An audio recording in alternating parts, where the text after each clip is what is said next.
Hello. Yes.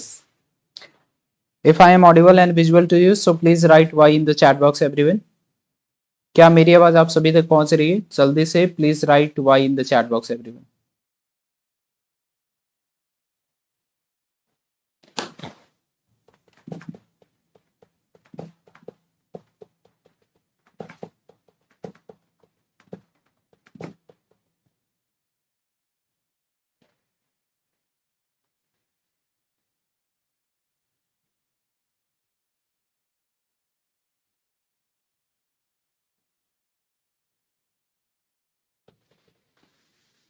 Okay. All right, everyone. So now I am going to start the session. So this is the second chapter of class 6 history, guys. तो आज हम लोग discuss कर रहे हैं किस चीज के बारे में? जैसे कि मैंने आपको बताया था कि मैं यहाँ पे क्या आप लोगों के लिए लेकर आया हूँ. All right, everyone. So now मैं यहाँ पे जो हूँ वो आप लोगों के लिए क्लास 6 से लेकर 12 तक का एनसीईआरटी सीरीज का जो है हिस्ट्री, ज्योग्राफी एंड सिविक्स का सेशन मैं स्टार्ट कर रहा हूँ. और जो भी स्टूडेंट 2022-23 की तैयारी कर रहे हैं वो हमारे साथ जुड़कर अपना जो है वो तैयारी क्लियर कर सकते हैं. इसके साथ साथ फाउंडेशन के साथ साथ आपका एक टारगेट कोर्स भी चल रहा है जिसमें मैं स्टैंडर्ड बुक एक्सप्लेन कर रहा हूँ. So if you are new on this channel so please subscribe and don't forget to press the bell icon, guys. Right, क्योंकि आपको जो भी क्लास की जो नोटिफिकेशन है वो मिले आपको सबसे पहले. चलिए हम लोग बिना टाइम को वेस्ट किए हुए सेशन को स्टार्ट करते हैं. अगर आपको लगता है कि ये चैनल आपके लिए बेनिफिशियल है और आपको अगर लगता है कि यहाँ पे आपको जो क्लासेज है वो आपके लिए एग्जाम के लिए बेनिफिशियल है, बिल्कुल you can subscribe this channel and don't forget to press the bell icon. And जैसा कि आपको पता है कि यहाँ पे मैं क्या क्या पढ़ाता हूँ, एक बार मैं ब्रीफ इंट्रोडक्शन दे देता हूँ. यहाँ पे जैसे जीएस जो है वो आपका पूरा जीएस पेपर आपका यहाँ पे कवर कराया जाएगा. साथ ही साथ मैं यहाँ पे करंट अफेयर भी कवर कराता हूँ. और यहाँ पे मैथ्स ऑप्शनल, मैथमेटिक्स जो है उसका ऑप्शनल पेपर यूपीएससी के प्रोस्पेक्टिव से जो आपका ऑप्शनल पेपर होता है वो मैं यहाँ पे कवर कराता हूँ. बिल्कुल आप हमारे साथ जुड़कर अच्छे तरीके से पढ़ाई कर सकते हो. राइट, तो अभी हम लोग जीएस और करंट अफेयर के बहुत सारे सेशन को मैं ले रहा हूँ. साथ ही साथ आपको बहुत जल्दी मैथ्स की यहाँ पे क्लासेस ऑप्शनल का मैं यहाँ पे स्टार्ट कर दूंगा. राइट, ठीक है, चलिए. ऑलराइट, तो चलिए हम लोग सेशन को स्टार्ट करते हैं. और आज हम लोग डिस्कस करने वाले हैं फाउंडेशन कोर्स का क्लास 6 का चैप्टर 2, जिसमें अगर आप ओल्ड बुक देखें तो ये चैप्टर 2 जो है न्यू बुक के अकॉर्डिंग ये आपका एक ही चैप्टर बना दिया गया है. अदरवाइज अगर आप चैप्टर ओल्ड बुक देखे हुए तो ओल्ड बुक में आपका यहाँ पे दोनों जो है वो आपको मिलेगा. जैसे चैप्टर 2 एंड चैप्टर 3 दोनों को मिलाकर यहाँ पे इसको जो है चैप्टर 3 कर दिया, मतलब चैप्टर 2 कर दिया गया है. ठीक है, राइट. तो चलिए आज हम लोग इसी में दोनों चैप्टर के बारे में डिस्कशन करेंगे. ये एनसीईआरटी समरी है and this is important for any type of the examination. लेकिन इस चैनल पे मैं यूपीएससी और जेपीएससी और जितने भी स्टेट पीएससी जो हैं, स्टेट पीसीएस के स्टूडेंट हैं, उनके लिए यहाँ पे मैं सेशन प्रोवाइड करता हूँ. तो आप जेपीएससी, बीपीएससी किसी भी टाइप के कंपिटिटिव एग्जामिनेशन की तैयारी कर रहे हैं, अगर आपका जो है हिस्ट्री अगर उसमें इंपॉर्टेंट है तो आपके लिए ये सेशन बहुत इंपॉर्टेंट होने वाला है. ठीक है, और आप मेरे साथ अनअकैडमी पे भी जुड़ सकते हो. अनअकैडमी पे जुड़ने के लिए आपको कुछ भी नहीं करना है. अनअकैडमी लर्निंग आपको डाउनलोड करना है एंड अगर आप बाई करना चाहते हो कोई भी कोर्स को, आप उस पर 10% का डिस्काउंट ले सकते हो. दिस इज माई कोड, इस कोड को अप्लाई करो, आपको 10% का डिस्काउंट मिल जाएगा. लाइक करो, शेयर करो, सब्सक्राइब करो एंड नोटिफिकेशन को टर्न ऑन कर लो. और जैसा कि आपको बताया कि यहाँ पे ये जो सेशन मिल रहा है वो फर्टाइल क्लास पे मिल रहा है. फर्टाइल क्लासेस की डिफरेंट चैनल्स हैं जिसमें SSC, bank, railway, UPSC, JPSC and other competitive examination की क्लासेस हमेशा आपको प्रोवाइड होती रहती है. तो डिफरेंट एग्जामिनेशन के, डिफरेंट कॉम्पिटिटिव एग्जामिनेशन के लिए डिफरेंट चैनल है. You can subscribe the channel. Okay, चलिए अब सबसे पहले हम लोग स्टार्ट करते हैं यहाँ पे द अर्लीस्ट पीपुल के बारे में कि अर्लीस्ट पीपुल पहले जो है वो कैसे, क्यों मूव करते थे, उसके पीछे रीजन क्या होता था. राइट, तो अर्लीस्ट पीपल जो थे वो पहले मूव करने के पीछे रीजन ये होता था कि अगर हम लोग लगभग 2 मिलियन मतलब अगर मिलियंस ऑफ ईयर्स के पहले बात करें तो यहाँ पे बहुत सारे रीजन्स थे कि लोग एक जगह से दूसरी जगह पे मूव करते थे. जैसे हंटर गैदर होते थे, तो जैसे कि स्टार्टिंग में जो लोग होते थे वो हंटर गैदर ज्यादा होते थे. तो हंटर गैदर जो होते थे मतलब शिकारी होते थे, या फिर जो उनका भोजन होता था उसके लिए वो क्या करते थे कि वो एनिमल पे जो है वो फूड को अपना कलेक्ट करते थे, गैदर करते थे, राइट, अपने स्किल के अनुसार, जो उनके अंदर स्किल था उसी के अनुसार उसको गैदर करते थे। तो हंटर गैदर जो है वो बहुत सारे रीजन से जो है वो प्लेस टू प्लेस मूव करते थे। लेकिन क्या हंटर गैदर्स ही मूव करते थे या और भी लोग मूव करते थे? यस, और भी बहुत सारे लोग जो है एक जगह से दूसरे जगह पे मूव करते थे। उसके पीछे रीजन ये होता था, पहला तो आपका फूड के लिए। जैसे मान लो कि अगर एक जगह पे ही अगर बहुत सारे लोग अगर एक जगह पे कहीं पे अगर इकट्ठे हैं और वहां पे रह रहे हैं लॉन्ग टाइम पे, तो वहां पे जो भी लोग, जो वहां पे जो भी एनिमल जो होते थे और जो भी जो फॉरेस्ट प्रोड्यूस या फिर जो प्लांट से उनको जो इडेबल आइटम्स जो मिलता था, वो आफ्टर ए लॉन्ग टाइम वो क्या होता था कि वहां पे खत्म हो जाता था। तो फिर उन लोगों को खाने के तलाश में एक जगह से दूसरी जगह जाना पड़ता था, राइट। तो यहाँ पे यही है कि अर्लीस्ट पीपल वहां पे कैसे मूव करते थे, इसके पीछे रीजन क्या क्या था, ठीक है। तो यहाँ पे अर्लीस्ट पीपल पहला जो है हंटर गैदर, मोस्टली लोग जो है या तो शिकार करते थे या तो जो एडिबल प्लांट्स होते थे उसको इकट्ठा करके खाते थे। उसमें पहला रीजन उनका मूव करने का ये था कि जो मैंने अभी बता दिया कि एक जगह एक ही स्थान पे ज्यादा दिनों तक रहने से क्या होता था कि वहां पे जितने भी उनके खाने की जो सामग्री होती थी वो खत्म हो जाती थी। दूसरा रीजन ये होता था कि जो हंटर्स होते थे, जैसे कि आपको पता है कि हंटर जो शिकारी होते थे उनका मेन भोजन होता था क्या? मांस खाना। तो मांस जो है, जैसे वो एनिमल जहां पे रहेंगे, वाइल्ड एनिमल्स या फिर जो भी एनिमल्स जिसको वो खा सकते हैं, तो वो एनिमल एक जगह से दूसरी जगह मूव कर जाते थे। तो वो जो है यहाँ पे जैसे कि एक एनिमल जो है, एनिमल एक जगह से दूसरी जगह मूव करते थे अपने शिकार की तलाश में। जैसे बड़ा जानवर जो है वो छोटे जानवर को वो खोजने की तलाश में निकलता था, जैसे in case of dears and wild cattle in the search of the grass. या फिर अगर आप कोई ऐसे एनिमल की बात करें जैसे हिरन हो गया या फिर वाइल्ड कैटल, जो जंगली मवेशी जो होते थे, वो सब ग्रास की खोज में एक जगह से दूसरी जगह जाते थे। तो वहां पे उनका शिकारी लोग उनको फॉलो करते हुए एक जगह से दूसरी जगह मूव करते थे। तो दूसरा रीजन ये हो गया। तीसरा रीजन ये हो गया कि जैसे कि हम लोग जानते हैं कि प्लांट और ट्रीज वो जो है वो डिफरेंट सीजन में, अलग अलग सीजन में ही अपना फल देते हैं।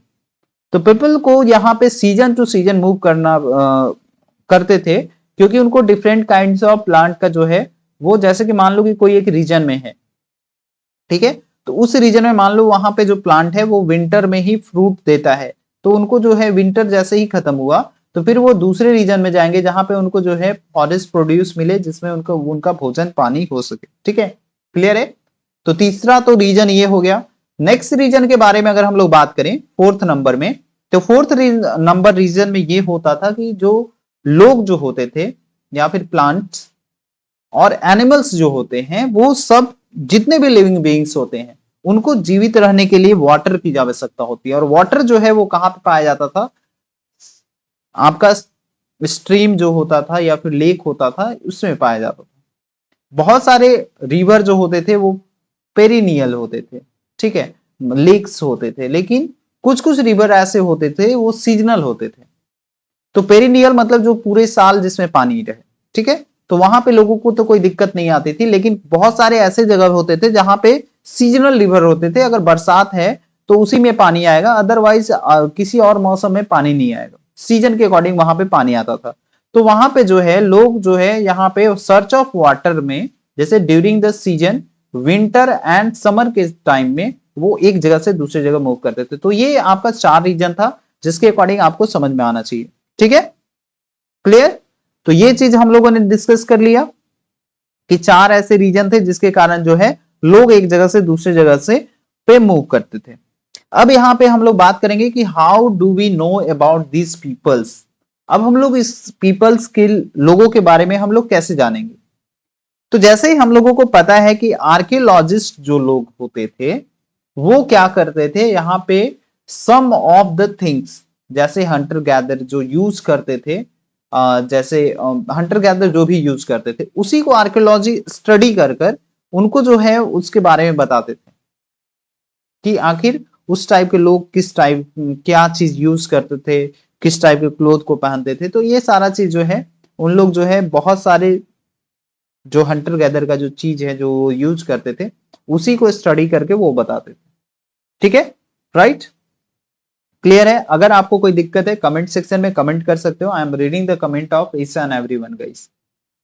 ठीक है, but in this session it is not important,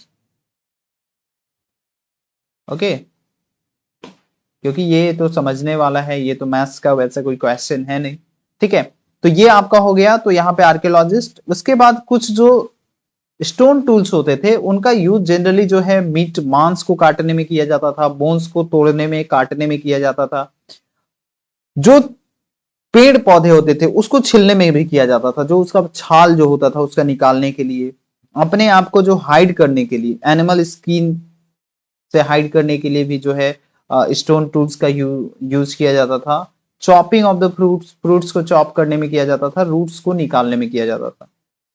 और कुछ जो होते थे हैंडल्स ऑफ द बोन्स और वुड अटैच होते थे, स्पीयर्स और जो एरो जो होता था, जो भाला होता था या फिर तीर जो होता था, जो भी होता था उसको हंटिंग करने के लिए जो यूज किया जाता था, उसमें ये सब का हैंडल यूज किया जाता था। अदर टूल्स भी यूज किए जाते थे, जिससे क्या किया जाएगा, यहाँ पे चॉप वुड करने के लिए, फायर वुड के लिए, और वुड जो है ये भी यूज किया जाता था हट एंड टूल्स के लिए।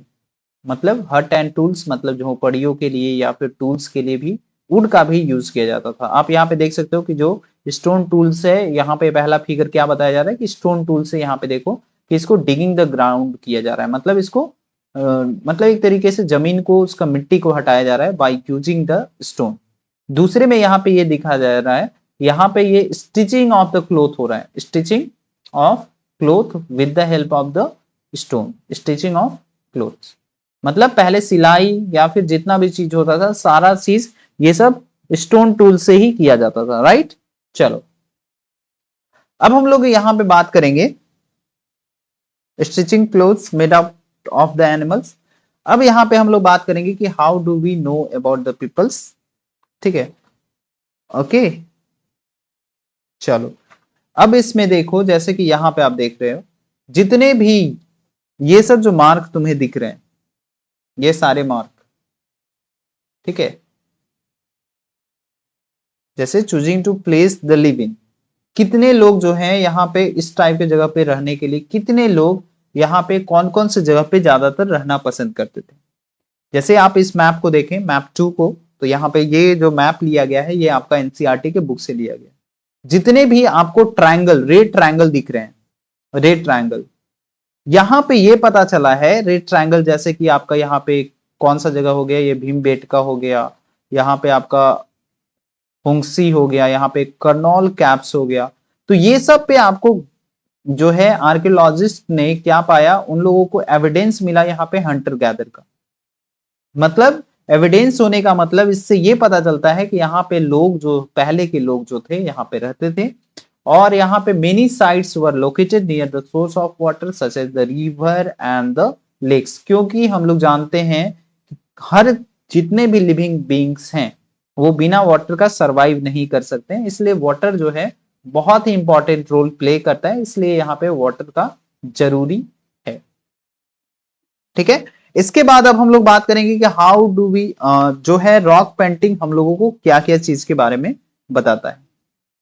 ठीक है, रॉक पेंटिंग से हम लोगों को क्या पता चलता है, और हम लोग जो है स्टोन बहुत सारे तरीके से बनाते थे, जैसे स्टोन जो है, स्टोन टूल्स जो है हम लोग बहुत सारे तरीके से बनाते थे। मतलब सिंपल सा तरीके से आप ये बोल सकते हो, जैसे दो तरीका यूज किया जाता था पहले जनरली। अगर आपसे पूछा जाए कि स्टोन टूल्स तो हम लोग यूज करते थे, तो स्टोन टूल्स हम लोग कैसे यूज करते थे, तो स्टोन टूल्स दो तरीके से बनाया जाता था। पहला, अगर आप एनसीईआरटी का ओल्ड एनसीईआरटी देखो तो स्टोन टूल्स जो है इसको बनाया जाता था दो तरीके से। स्टोन टूल्स ये आपका दो तरीके से बनाया जाता था। पहला, स्टोन ऑन स्टोन का यूज करके, स्टोन ऑन स्टोन मतलब एक स्टोन को जो है दूसरे स्टोन का यूज करके उसके ऊपर ठोक ठोक कर उसको जो है पतला बनाकर जो शेप रिक्वायर्ड है वो दे दिया जाता था। ठीक है, दूसरा जो था उसमें प्रेशर फ्लैकिंग होता था। प्रेशर फ्लैकिंग मतलब एक छोटे टुकड़े को, जैसे बड़ा टुकड़ा है उसके दूसरे पत्थर से उसको मार मार कर उससे छोटा छोटा टुकड़ा अलग अलग कर कर उसको शार्प बनाकर हम लोग क्या करते थे, वहां पे जो है स्टोन टूल्स बनाते थे। तो पहला स्टोन ऑन स्टोन का यूज करके, और दूसरा जो है वो आपका प्रेशर प्लैकिंग का यूज करके हम लोग क्या करते थे, वहां पे प्रेशर प्लैकिंग का यूज करके हम लोग क्या करते थे, स्टोन टूल्स बनाते थे। ठीक है, तो ये दो तरीका था जिससे हम लोग स्टोन टूल्स बनाते थे। अब यहाँ पे अगर हम लोग बात करें तो जो है यहाँ पे रॉक पेंटिंग आपको समझ में आना चाहिए। रॉक पेंटिंग क्या बताता है हम लोगों को, रॉक पेंटिंग जो है वो उससे हमको ये पता चलता है कि जैसे यहाँ पे देखो जो ये जो रीजन है, ठीक है, तो रॉक पेंटिंग से हम लोगों को यहाँ पे बहुत सारी चीज के बारे में पता चलता है, जैसे कि मेनी ऑफ द केव्स, यहाँ पे ये जो फिगर जो आपका दिया हुआ है इसमें बहुत सारा अर्ली पीपल जो है यहाँ पे रहते थे। ठीक है, और अर्ली पीपल जो है यहाँ पे इस वॉल पेंटिंग पे आपको ये देखने को मिलेगा इस टाइप का, और ये ज्यादातर आपको मध्य प्रदेश एंड सॉदर्न उत्तर प्रदेश में आपको देखने को मिलेगा। और दिस पेंटिंग, इससे क्या पता चलता है कि wild animal and draw the with the great accuracy and skill के बारे में उन लोगों को पता चलता है कि लोग वहां पे किस टाइप का स्किल रखते थे। ठीक है, अब यहाँ पे ये पता चला कि आखिर कौन लोग क्या करते थे पहले के टाइम में। अगर आपसे पूछा जाए तो कौन लोग क्या करते थे, उनका जो है सबसे ज्यादा वर्क किस टाइप का था। ठीक है, तो यहाँ पे जैसे अगर जितने भी जो जोखिम भरा काम होता था, जैसे जनरली अगर आप देखो तो मेन जो थे, ठीक है, मतलब एक्चुअली मतलब यहाँ पे दो तरीके से हम लोग जो है, अगर आपसे पूछा जाए, जैसे कि यहाँ पे दो तरीके से बात आ रहा है। पहला तो हम लोगों ने देखा कि यहाँ पे हंटिंग भी हो रहा है, और यहाँ पे दूसरा चीज क्या हो रहा है, हंटिंग भी हो रहा है और दूसरा गैदरिंग भी हो रहा है। अब आपको इससे ऐसा कोई रिटन एविडेंस नहीं है, क्योंकि ये हम लोग पढ़ रहे हैं एंशिएंट हिस्ट्री। एंशिएंट हिस्ट्री में आपको ज्यादातर जो है वो फैक्ट जो है वो रिटन कहीं भी साक्ष्य नहीं है जिसके पर हम लोग एग्जैक्टली बोल सकते हैं, लेकिन थोड़ा सा यहाँ पे आप कॉमन सेंस लगा सकते हो। कॉमन सेंस से ऐसा अनुमान लगाया जाता है। ठीक है, हंटिंग एंड गैदरिंग, तो हंटिंग एंड गैदरिंग में यहाँ पे ऐसा माना जाता है, कोई भी रिटन एविडेंस नहीं है, लेकिन ऐसा माना जाता है कि जो हंटिंग होता था वो मेन के द्वारा किया जाता था, और जो गैदरिंग होता था जैसे ज्यादातर वो मेन एंड वीमेन दोनों के द्वारा किया जाता था। मेन एंड वीमेन दोनों के द्वारा किया जाता था। राइट, ठीक है, समझ में आ गया। तो ये हो गया आपका, यहां पे आप बोल सकते हो। अब यहाँ पे जो है टाइम जो है वो भी आपका डिसाइड किया गया था। ये आप एक जो है ये फिगर देख सकते हो, ये भी आपका एक रॉक का है। साइट्स किसको बोलते थे, जहां पे आपको जो है इस सारी जगह का मतलब ये सब चीज जो है वो आपको रिमेन्स मिलता था, जैसे टूल्स रिमेन्स मिलता था या फिर पॉट्स मिलता था, जो एंशिएंट टाइम में जो लोग जो यूज करते थे। तो इसको जो है यहाँ पे जो लोग यहाँ पे छोड़ के चले गए, उसको जो है सरफेस ऑफ अर्थ से हम लोग जो है under and buried under the earth, या फिर समटाइम्स हम लोग अंडर द वाटर इसको ऑब्टेन करते थे, जो हम लोग डिफरेंट साइट्स के बारे में आगे पढ़ेंगे नेक्स्ट चैप्टर में बाद में। ठीक है, तो इसी को साइट्स बोला जाता है, साइट्स जिसमें रिमेन्स ऑफ थिंग्स हम लोगों को मिलता था। ठीक है, क्लियर है। अब यहाँ पे अगर हम लोग बात करें, यहाँ पे देखो ये आपका आ गया finding out about the Fyers. ठीक है, अब यहाँ पे finding out about the Fyers, हम लोग फायर्स कहां पे हम लोगों को पता चलेगा, कैसे पता चलेगा कि फायर्स जो है वो कब आपका फाइंड आउट हुआ।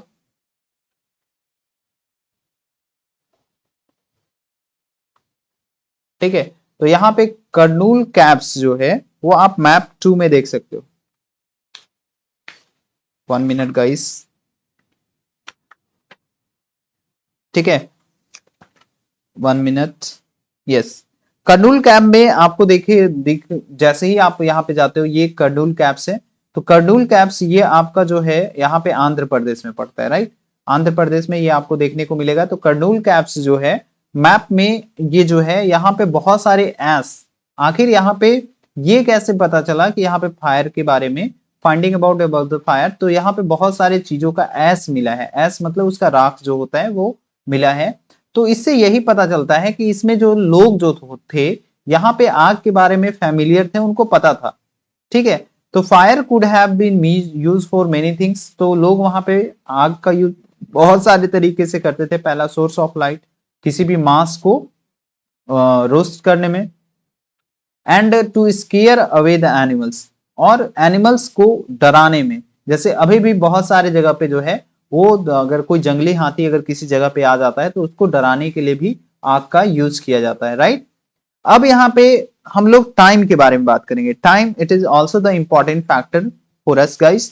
तो एंशिएंट हिस्ट्री को जो स्टोन एज है उसको 3 पार्ट में डिवाइड किया गया है। पहला एक पैलियोलिथिक, दूसरा है आपका मीसोलिथिक, एंड तीसरा जो है नियोलिथिक्स।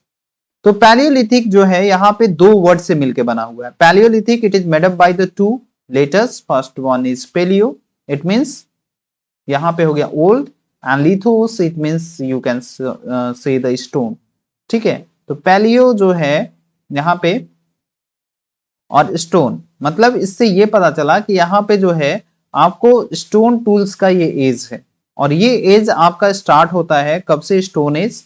ये पैलियोलिथिक स्टोन एज जो है ये आपका स्टार्ट होता है 2 मिलियन ईयर्स एगो से 12,000 ईयर एगो, मतलब लगभग 2 लाख, मतलब 20 लाख साल पहले से 12,000 साल पहले का जो एज है, जो टाइम है, वो आपका पैलियोलिथिक में आता है।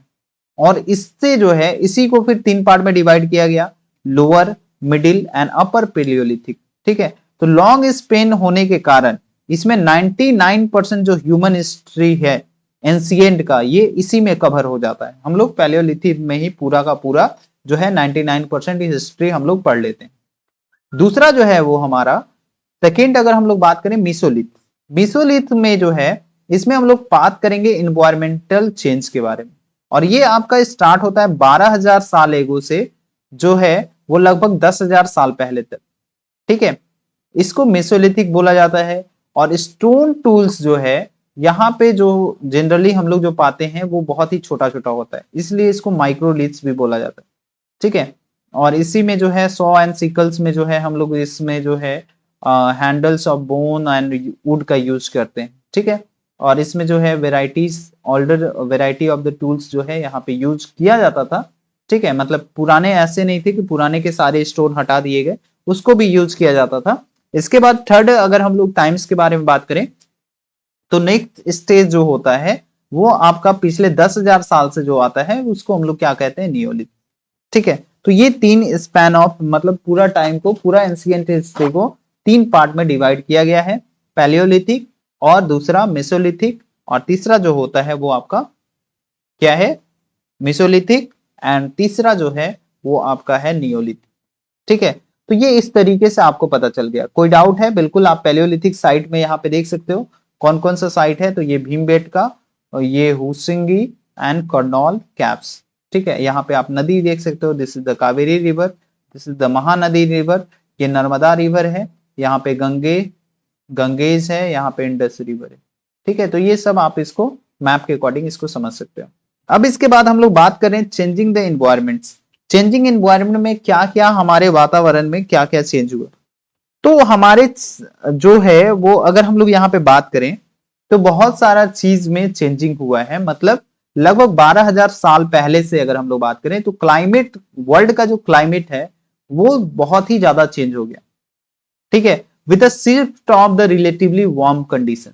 मतलब इसमें जो है यहाँ पे ये गर्म होने लगा, जिसमें बहुत सारे एरिया में जो है वो डेवलपमेंट ऑफ ग्रासलैंड हुआ, ठीक है, जिसके कारण ये भी प्रॉब्लम आने लगा। And this is turn led to an increase the number of the deers, antelope and goats, sheep, cattle and animal that survive on the grass।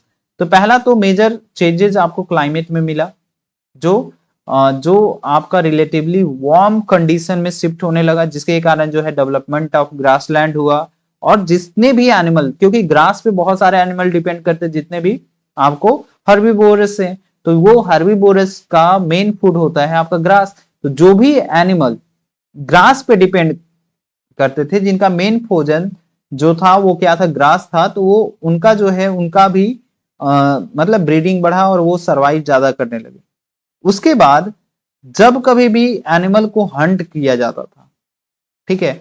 तो वहां पे उन लोग जो है वहां पे ब्रीडिंग सीजन उसके बारे में लर्निंग करते थे, ठीक है, ब्रीडिंग सीजन एंड उनका जो फूड हैबिट था उसके अनुसार। And it is likely that this helped the people to start the thinking about the herding and rearing of these animals themselves. And fishing is also important, become important, क्योंकि ये बहुत ही important चीज है।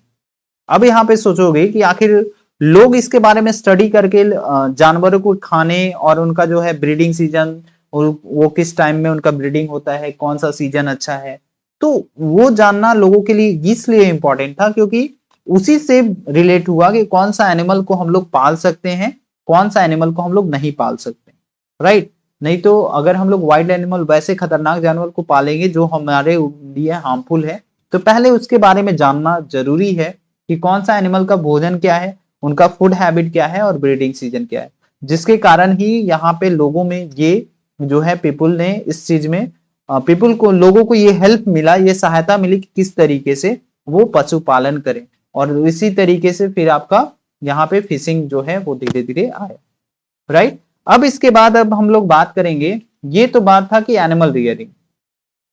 अब यहाँ पे स्टार्ट होता है इसी के बाद जो फार्मिंग एंड हर्डिंग, ठीक है। जैसे कि हम लोग जानते हैं कि यही एक टाइम है, बहुत सारा टाइम है, जिसमें जो है यहाँ पे several grains bearing the grass including the wheat, barley and rice जो है वो हमारे अलग अलग पार्ट में ग्रो होता है, और यहाँ पे जो मेन हो, वीमेन हो या फिर चिल्ड्रेन हो, वो ये सब फूड को कलेक्ट करते हैं और वो सीखते हैं कि आखिर ये ग्रो कैसे होता है, ये ग्रो कैसे हुआ, ये पका कैसे, इसको हम लोग कैसे प्रोटेक्ट कर सकते हैं। तो इसके बारे में लोग यहाँ पे सीखने लगे क्योंकि उनका धीरे धीरे भोजन का स्टाइल अलग अलग होने लगा। फिर उसके बाद वो जो है वहां पे उसको जो है ग्रो करने के, उस प्लांट को खुद से ग्रो करने के बारे में सोचने लगे, और इसी के कारण जो है लोग यहाँ पे, अभी मैंने क्या बताया कि हर्डिंग कैसे हुआ, लोग यहाँ पे पशु पालने के बारे में सोचे कैसे, अब यहाँ पे लोग फार्मिंग कैसे करने लगे।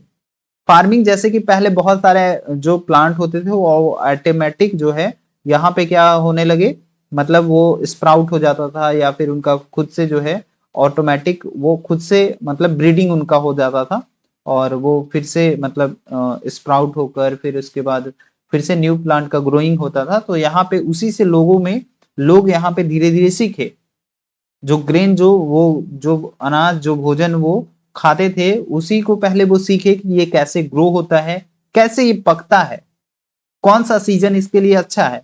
फिर उसके बाद जो है वो खुद से उसको ग्रो करने के बारे में, उस प्लांट को जो हम जो लोगों के लिए फूड के लिए लोग जो इस प्लांट का जो प्रोड्यूस खाते थे तो उसी को ग्रो करने के बारे में सोचने लगे, और इसी से जो है उनका तरीका आया किस चीज के बारे में, फार्मिंग के बारे में, ठीक है, राइट, क्लियर।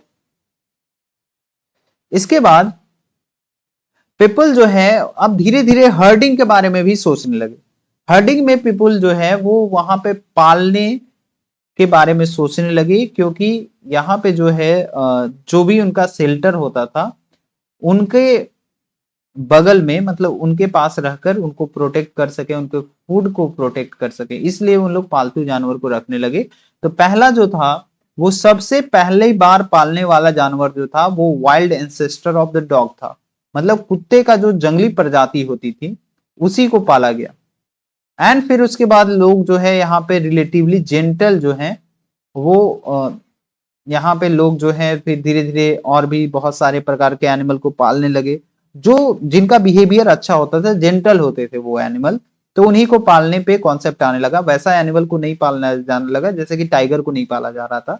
तो वहां पे पहले लोग उसके बारे में सोचे कि कौन सा एनिमल का क्या फूड हैबिट है और वो किस तरीके का बिहेवियर है, तो वहां पे जो है वो सोचा जाने लगा कि और बहुत सारे एनिमल को मतलब पालने के बारे में सोचा जाने लगा, क्योंकि ये भी एनिमल भी फूड है, एक टाइप का फूड प्रोड्यूस हम लोगों को प्रोवाइड कराता है। जैसे कि अगर हम लोग बकरी की बात करें, मवेशी में गाय और बहुत सारे एनिमल की बात करें तो वो दूध भी देते हैं, और भी बहुत सारे चीज होता है, जैसे सीप है या फिर गॉट है, तो बकरी का जो है फ्लेश भी बहुत सारे लोग खाते थे। तो ये सारा चीज जो है, और उन लोगों को यहाँ पे जो है और ये सब जो है वो किसके ऊपर डिपेंडेंट होते थे, जितने भी ये सब एनिमल जो है वो सब जो डिपेंडेंट होते थे वो खाते थे सिर्फ ग्रास। तो उसी एनिमल को पालने के बारे में बात किया जाने लगा और साथ ही साथ उनको जो है प्रोटेक्ट भी किया जाता था। कितनी बार ये सारे एनिमल को प्रोटेक्ट भी किया जाता था, किसके द्वारा, वाइल्ड एनिमल्स के द्वारा, इसलिए यहाँ पे लोग अब हो गए हर्डर। तो मैंने बताया कि यहाँ पे जो है वो कैसे लोग ये हुए, फार्मर कैसे हुए और कैसे हर्डर्स हुए। Now I am going to talk about what is the domestication. अब डोमेस्टिकेशन में क्या होता है कि डोमेस्टिकेशन एक प्रोसेस है जिसमें लोग ये करते हैं कि प्लांट को ग्रो करते हैं और एनिमल को जो है वो उसका देखभाल करते हैं, इसी को बोला जाता है डोमेस्टिकेशन। ठीक है, तो यहाँ पे जो है कितनी बार जो है प्लांट एंड एनिमल जो है ये आपका लोगों के द्वारा जो है वो वाइल्ड प्लांट एंड एनिमल से अलग होता है। ठीक है, मतलब यहाँ पे जो लोगों के द्वारा जो पाला जा रहा है उनका पालन पोषण वो जो है वाइल्ड एनिमल एंड वाइल्ड जो प्लांट्स होते हैं उनसे अलग होता है। ठीक है, तो इसलिए यही कारण है क्योंकि वाइल्ड एनिमल जो होते हैं या फिर वाइल्ड प्लांट्स जो होते हैं वो जो ह्यूमन होते हैं, जो लोग होते हैं, जो इंसान होता है उसके लिए खतरनाक होता है। तो यहाँ पे सबसे पहले लोग उसको सेलेक्ट करते हैं कि किस चीज का जो है वो रियरिंग करना है, किस चीज का डोमेस्टिकेशन करना है, right. So first of all people select the plants and animal for the domestication. तो पहला तो ये है कि लोग जो है वो उस टाइप के प्लांट को डोमेस्टिकेट करते थे ताकि उससे जो है कोई बीमारी ना फैले प्लांट के बारे में। दूसरा जो है वो ऐसे भी प्लांट को सिलेक्ट करते थे जो अपने ग्रेन के साइज को, अपने स्ट्रॉन्ग स्टैक जो उसका डंठल होता था उसके अनुसार उसका जो वेट है उसको जब तक पके तब तक वो उसको उसके भार को सह सके। अदरवाइज मान लो कि वो प्लांट तो फिर अच्छे से अगर उसके भार को सहेगा ही नहीं, उसके भार को कैरी ही नहीं कर पाएगा तो फिर वहां पे वो पॉसिबल ही नहीं है, फिर तो वो पकेगा ही नहीं, राइप होगा ही नहीं। दूसरा जो है seed from the par plants are preserved and sown to ensure that new plants will have the same quality। उसके बाद सीड्स जो है सिलेक्टेड प्लांट का प्रिजर्व किया जाता था और वहां पे उसको बोया जाता था, फिर उससे नया प्लांट उसी क्वालिटी का है तो उसी टाइप को के प्लांट को कलेक्ट किया जाता था, मतलब सेलेक्ट किया जाता था। दूसरा है कि एनिमल्स में कौन सा एनिमल सेलेक्ट किया जाता था, जो एनिमल जेंटल होते थे, जो एनिमल मतलब इंसानों को हार्मफुल, इंसानों के लिए हार्मफुल नहीं है, इंसानों के लिए हानिकारक नहीं है। जैसे अगर डोमेस्टिकेटेड एनिमल एंड प्लांट जो होते थे वो आपके वाइल्ड एनिमल एंड प्लांट से बिल्कुल अलग होता है। जैसे अगर आप डोमेस्टिकेटेड, ये यहाँ पे तीत देख सकते हो, ये आपका तीत किसका है, ये है वाइल्ड एनिमल का, ये है वाइल्ड एनिमल का, और यहाँ पे ये जो तीत आपको दिख रहा है ये है आपका सिंपल सा आप बोल सकते हो ये आपका डोमेस्टिकेटेड एनिमल का। तो डोमेस्टिकेटेड जो एनिमल होता है उसका दांत, हॉर्न या फिर उसका जो दांत होता था या फिर सिंग होता था वो छोटा होता था और वही वाइल्ड एनिमल का बड़ा होता था। तो डोमेस्टिकेशन जो है हमारे पूरे विश्व में बहुत जगह स्टार्ट हुआ और ये 12,000 साल पहले से स्टार्ट हुआ है वर्चुअली। अब अगर हम लोग काल्पनिक तरीके से बोलें तो जितने भी प्लांट एंड एनिमल प्रोड्यूस हैं अभी तक हम लोग उसका यूज करते हैं, यही कारण है डोमेस्टिकेशन का, अदरवाइज हम लोग इसको यूज नहीं करते। अर्लीस्ट प्लांट जो डोमेस्टिकेटेड हुआ था, तो यहाँ पे ये भी आपका इंपॉर्टेंट क्वेश्चन है कि सबसे पहली बार डोमेस्टिकेटेड प्लांट कौन कौन सा था, तो आप यहाँ पे बोल सकते हो व्हीट एंड बार्ली। और सबसे पहला जो अर्लीस्ट डोमेस्टिकेटेड एनिमल कौन था, सीप एंड गॉट्स। ठीक है, चलो अब यहाँ पे आया a new way of life.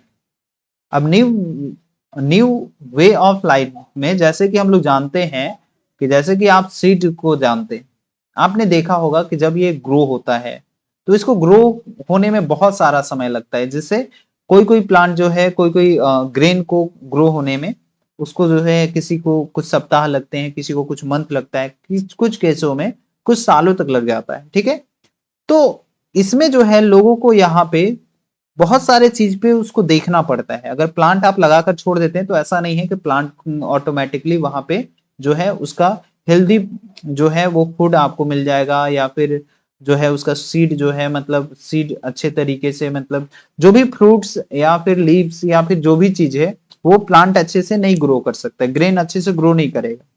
तो उसको जब तक वो पकेगा नहीं, जब तक आप उसको हार्वेस्टिंग नहीं करते तब तक उसको क्या करना पड़ता है, आपको ध्यान से देखना पड़ता है, उसको वाटरिंग करना पड़ता है और उसमें जो अनवांटेड जो भी प्लांट्स होते हैं उसको वीडिंग करना पड़ता है, उसको हटाना पड़ता है और इसको जो है ग्रेन को यहाँ पे केयरफुली आपको देखना पड़ता है।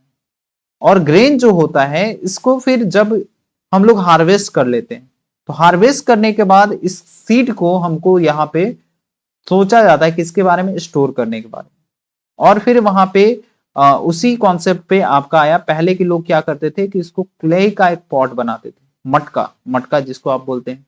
बहुत लोग जो होते थे पहले के जो आपके यहाँ पे जो इसके प्रोड्यूसर होते थे, जो फार्मर होते थे, वो बास्केट बनाते थे। और कुछ लोग जो होते थे जैसे डग पिट्स बनाते थे। डग पिट्स मतलब पिट सिंपल सा मिट्टी को खोदकर, वैसे उस टाइप का, जैसे अगर आप हिंदी में इसको बोलो तो एक कोठी होता था पहले, मिट्टी का बनाया जाता था। तो उस कोठी में भी इसको ग्राउंड में जो है इसको बनाकर और उसको मिट्टी का को खोद कर और फिर उसी का घड़ा बनाकर फिर उसी में जो है वो ग्रेन्स को रखा जाता था और ये ग्रेन खराब नहीं होता था। ठीक है, तो इस तरीके से ये सारा चीज यूज किया जाता था। अब यहाँ पे स्टोरिंग द एनिमल्स, उसी तरीके से ये तो हम लोगों ने बात की कि ग्रेन को हम लोग कैसे प्रोटेक्ट करेंगे, उसी तरीके से हम लोग जानते हैं कि एनिमल्स को भी प्रोटेक्ट करना बहुत ही जरूरी है। क्योंकि अगर आप एनिमल को सिर्फ उसको एक बार अगर आप रियर कर लेते हो, पालन करते हो, पशुपालन, तो उसका जो ब्रीडिंग होता है मतलब वो मल्टीप्लाई होता है नेचुरली। ठीक है, एंड उसको भी हम लोगों को ध्यान पूर्वक उसका केयर करना पड़ता है और वो हम लोगों को दूध देते हैं जो कि हमारे लिए बहुत ही इंपॉर्टेंट सोर्स ऑफ फूड है। हम लोगों को मांस देते हैं जब कभी भी हम लोगों को रिक्वायर पड़ता है। ठीक है, तो एनिमल को भी यहाँ पे यूज किया जाता है स्टोर ऑफ द फूड के रूप में। तो क्योंकि ये भी एक तरीके से किसी न किसी डायरेक्टली और इनडायरेक्टली तरीके से ये भी एक इंसान का भोजन ही। ठीक है, ये क्लियर आ गया। अब यहाँ पे अब हम लोग बात करेंगे कि first animal and first farmer आपको कहां पे मिला। First animal and first farmer आपको कहां पे मिला।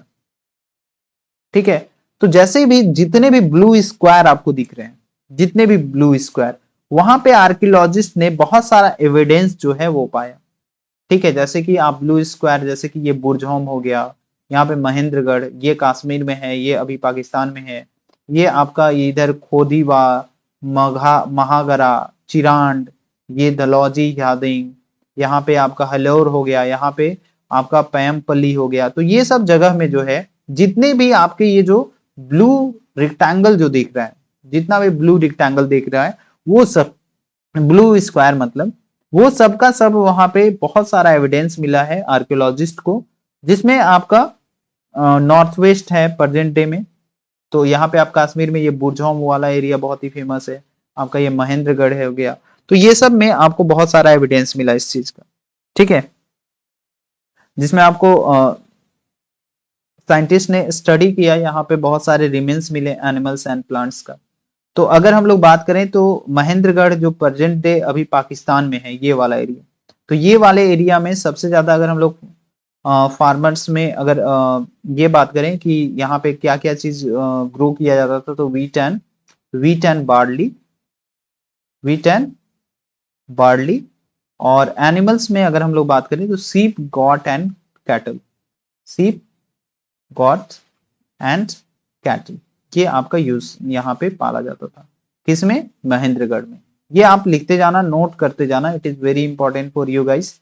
दूसरा जो है यहाँ पे खोडीवाला में, ये खोडीवाला जो जगह है, ये जो खोडीवाला जगह है, यहाँ पे आपको क्या क्या मिला, यहाँ जो प्रेजेंट डे अभी उत्तर प्रदेश में है, तो यहाँ पे जो है राइस एंड फ्रैगमेंट्री एनिमल्स बोन्स आपको मिले। राइस का यहाँ पे जो है ट्रेसेस मिलता है और फ्रैगमेंट्री जो है वो आपको यहाँ पे एनिमल्स बोन आपको मिले, एनिमल्स बोन। ठीक है, इसके बाद अगर हम लोग बात करें तो यहाँ पे जो ये महागरा वाला है, उसमें जो है राइस एंड और यहाँ पे जो है कैटल आपको मिले। इसके बाद अगर ये वाला रीजन अगर हम लोग देखें, ये जो चिरांड है, चिरांड या फिर गुल्फकर जो है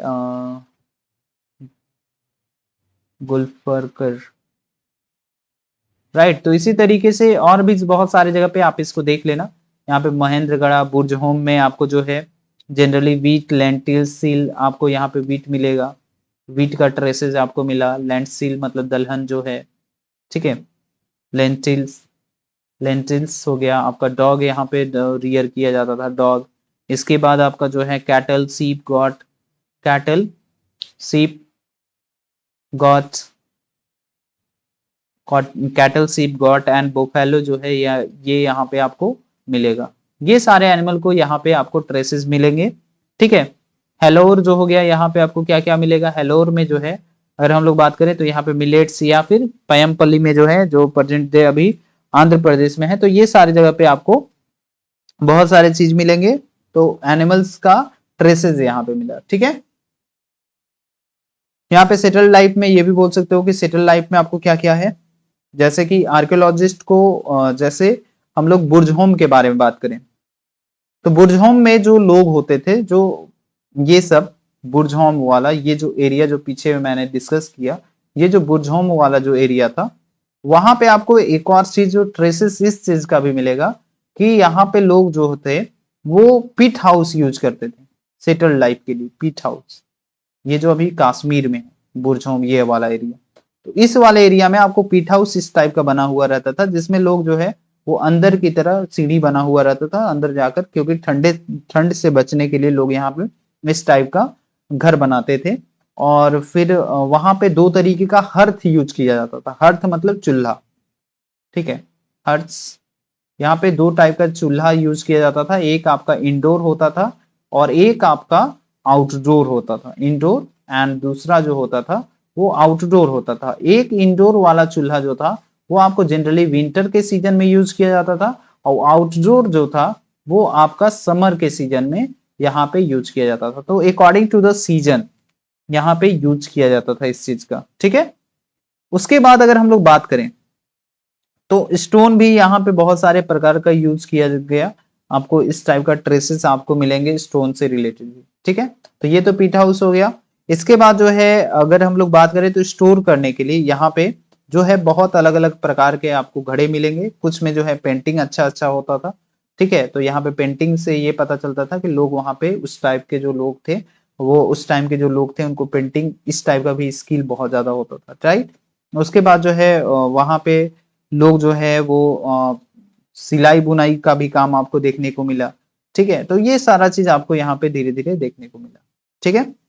अब यहाँ पे कस्टम एंड प्रैक्टिसेस, जैसे what about the other custom and practices, तो यहाँ पे जो है आर्कियोलॉजिस्ट कभी भी हम लोगों को ये नहीं बताते हैं कि directly about this, but scholar ने इस चीज का बताया कि जो भी फार्मर जो वहां पे सिंपल एग्रीकल्चर जो प्रैक्टिस करते थे, वही लोग अभी जो है लाइफ ऑफ हर्डर्स को यहाँ पे स्टडी किए। और फिर उसके बाद उन्होंने बताया कि जो भी वो सब फार्मर होते थे, जो हर्डर्स होते थे, वो ग्रुप में रहते थे, उसी को क्या बोला जाता था, ट्राइब्स बोला जाता था।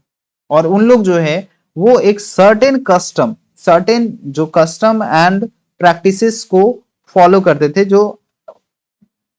जो अर्लियर तक मतलब अभी तक जो है वो हम लोग यूज करते हैं, उसको ध्यान में रखते हैं, राइट। मतलब उसको फॉलो करते हैं। अब यहाँ पे हम लोग लिविंग एंड डाइंग के बारे में बात करेंगे।